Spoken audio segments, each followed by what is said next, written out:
There's a reason your heart rate picks up the moment a room goes black. It's not imagination. It's not weakness. It's 40,000 generations of memory coded into your nervous system before language even existed. Long before streetlights, before candles, before fire was ever tamed, night was the most dangerous part of a human's day. Our ancestors' eyes weren't built for it. Human vision is built for daylight, sharp color, fine detail, wide field of view. All of that fails the second the sun drops. And in that failure, something else took over. Predators didn't share our disadvantage. Big cats, wolves, hyenas, they evolved eyes packed with light-gathering cells, built specifically to hunt when we couldn't see them coming. For millions of years, the dark wasn't just an absence of light. It was the only time of day when humans went from hunter to hunted. That's the part most people never think about.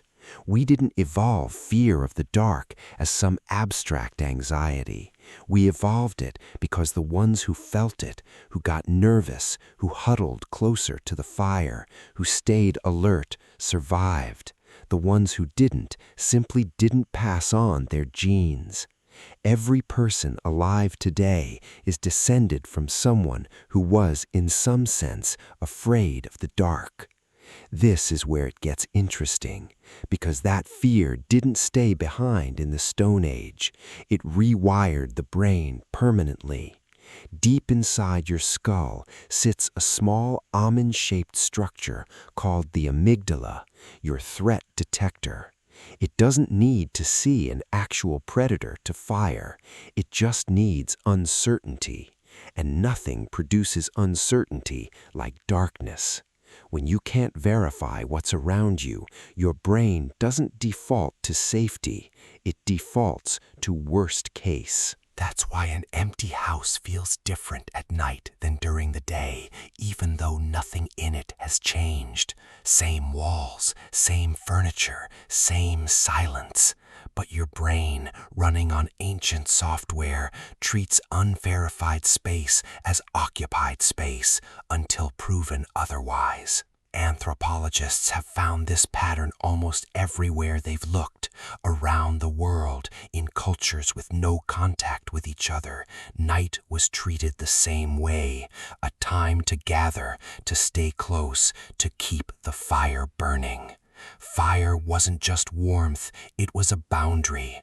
Light marked the edge of safety, and beyond that edge, the old instinct took over completely. Some researchers argue this is also where storytelling began, not around a fire for entertainment, around a fire for survival, passing down which sounds meant danger, which shapes in the dark were nothing, and which weren't. The stories that scared people the most were the ones that got repeated and remembered and passed on. In a strange way, our fear of the dark may be one of the oldest reasons humans started telling each other stories at all. And that fear never really left, it just changed shape. You don't worry about a leopard outside your tent anymore, but turn off the lights in an unfamiliar house and see how long it takes before your mind starts filling in what might be standing in the doorway.